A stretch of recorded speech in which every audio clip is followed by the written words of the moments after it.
पुण्यातील पिंपरी चिंचवड पोलीस विभागातून एक वेगळीच बातमी समोर आली आहे। येथे तैनात असलेल्या 2 महिला पोलीस अधिकाऱ्यांनी आपलं आयुष्य एकत्र घालवण्याचा निर्णय घेतलाय। त्यांनी लग्नासाठी रजेचा अर्ज केला असून 30 ऑगस्ट रोजी आळंदी इथं वैदिक रीतिरिवाजानुसार विवाह करण्याची तयारी करतायत। पोलीस भरती प्रक्रियेदरम्यान त्या 2 महिला पोलीस अधिकाऱ्यांची भेट झाली। भरती प्रक्रिया पूर्ण झाल्यावर सुमारे 3 वर्षापूर्वी त्या दोघींची पोलीस कॉन्स्टेबल म्हणून नियुक्ती झाली।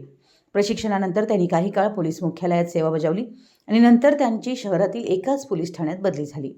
या काळात दोघी एकमेकींच्या जवळ आल्या आणि त्यांनी एकत्र राहण्याचा निर्णय घेतला। हळूहळू एक महिला पोलीस अधिकाऱ्यांच्या कुटुंबियांना त्यांच्या नात्याबद्दल समजलं। असं उघड झालं आहे की त्यांच्या कुटुंबियांनी या नात्याला आणि लग्नाला विरोध केला होता। कुटुंबाने वरिष्ठ पोलीस अधिकाऱ्यांची भेट घेऊन लग्न थांबवण्याची मागणी केली।